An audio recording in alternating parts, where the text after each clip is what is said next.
Salut Jérôme, Salut. je suis venu tourner le programme Marque ta page au Café des Lugues. Jérôme est le responsable du café, tu me dis si je dis des bêtises. Responsable coordinateur. Coordinateur. Et il a bien voulu nous accueillir, du coup je lui pose quelques questions. Qu'est-ce que le Café des Lugues? Alors le Café des Lugues, c'est un café épicerie associatif, c'est-à-dire que nous sommes une association loi 1901 à but non lucratif, ce qui sous-entend qu'on est là pour servir la population et le public plutôt que nos propres intérêts. Donc ça c'est pour poser le cadre associatif. Pour parler un peu plus de valeur, disons que le but c'est de générer du lien social dans un territoire où il en manquait cruellement. Et tout ça en collaboration la plus étroite possible avec les populations.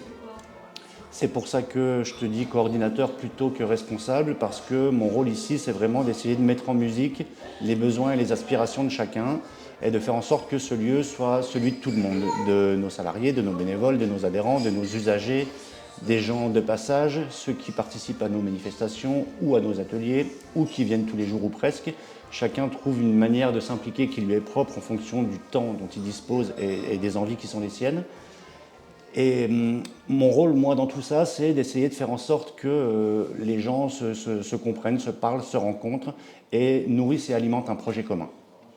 Donc de l'échange, un lieu d'échange et d'humain, ça fait du bien. Exactement. L'idée, c'est de créer les conditions de la rencontre. Après, les gens font ce qu'ils veulent et ce qu'ils peuvent de cette rencontre.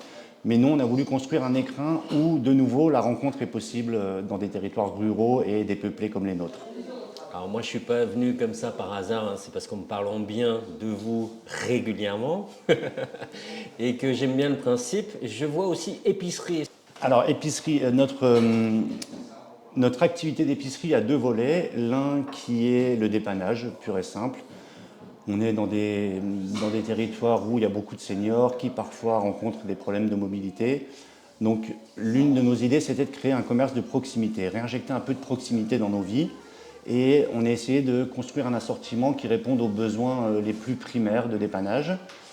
Par contre, à côté de ça, on a une autre épicerie qui est l'épicerie locale, qui tient sur une étagère, mais la demande est forte et l'offre aussi. Donc peut-être que cette étagère va être amenée À grandir, à grandir. à faire des petits. En tout cas, là, on valorise des productions locales, c'est-à-dire plus ou moins 30 ou 40 km autour d'ici. Dans un premier temps, on s'est focalisé sur les produits non périssables pour ne pas perdre de stock. Et là, on est en train de réfléchir à proposer du frais, ou bien en groupement d'achat, ou bien en commande groupée, ou bien en dépôt-vente. C'est des sujets qui sont en réflexion, mais pour l'heure, en tout cas, il y a tout un tas de produits locaux, de la bière en passant par la limonade, ou le savon, ou le miel, et j'en oublie sans doute. Mais en tout cas, on essaie de valoriser le tissu économique et d'encourager les bonnes pratiques environnementales notamment. Super environnemental, c'est-à-dire ne pas consommer des produits qui viennent de l'autre bout du monde, ça a un sens pour toi? Exactement, oui, on a tout misé sur le local. Nous, évidemment, c'est l'ADN de ce projet, de créer la rencontre entre les populations, mais aussi entre les acteurs économiques, c'est-à-dire entre les producteurs et les clients. Donc à la fois, on offre une vitrine à des producteurs qui en manquent, puisque les petits commerces sont en voie de disparition par chez nous, et à la fois, on offre à nos usagers et adhérents la possibilité de se fournir en produits locaux, de qualité, à prix producteur, c'est-à-dire que ça leur coûte exactement la même chose de venir les chercher ici que de se déplacer jusqu'à chez le producteur. Et voilà, dans une espèce de spirale gagnant-gagnant, on fait se rencontrer l'offre et la demande pour favoriser le localisme. Un cercle vertueux, j'aime beaucoup. Exactement. Vous êtes ouvert depuis combien de temps? On a fêté nos 2 ans, là on doit en être à 2 ans et demi d'existence.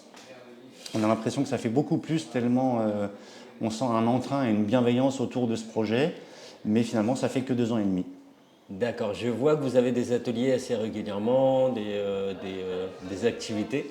On peut retrouver ça sur les réseaux sociaux, vous avez un site? On a une page Facebook qui est régulièrement alimentée et on a aussi une liste de diffusion, une newsletter comme disent les anglophones, une liste de diffusion à laquelle il suffit de s'inscrire. On reçoit un mail par mois, jamais plus, qui détaille les activités du mois à venir. Ah, c'est chouette ça. Ouais. Une lettre d'information, moi j'aime pas trop les anglicismes. Une infolettre comme disent infolettre, ouais. J'aime bien infolettre. Disent les Québécois. Donc ça me fait plaisir. J'ai oublié de le dire au début, on est à Pinder dans le Lot-et-Garonne, à l'entrée des Landes. À l'entrée des Landes, dans les Landes je crois, mais Lot-et-Garonne. Merci beaucoup, Jérôme. Est-ce que tu as des choses à rajouter?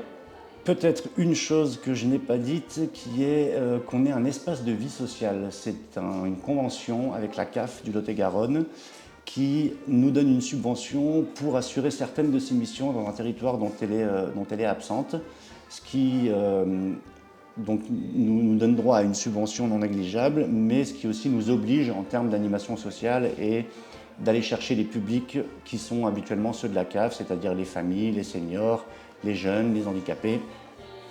On a pour but et pour ambition aussi de s'adresser à tous ces publics délaissés dans des endroits où la CAF ne peut pas s'adresser à eux. Écoute, moi je trouve ça super chouette. Je te remercie Jérôme d'avoir répondu à mes questions. Juste, vous avez fait des émules, j'ai entendu qu'il y avait d'autres cafés qui se sont ouverts. Et j'aime bien quand c'est contagieux et positif. Je te remercie encore. Merci à vous. De nous avoir accueillis et puis d'avoir répondu aux questions. Eh bien, merci de la visite et revenez quand vous voulez.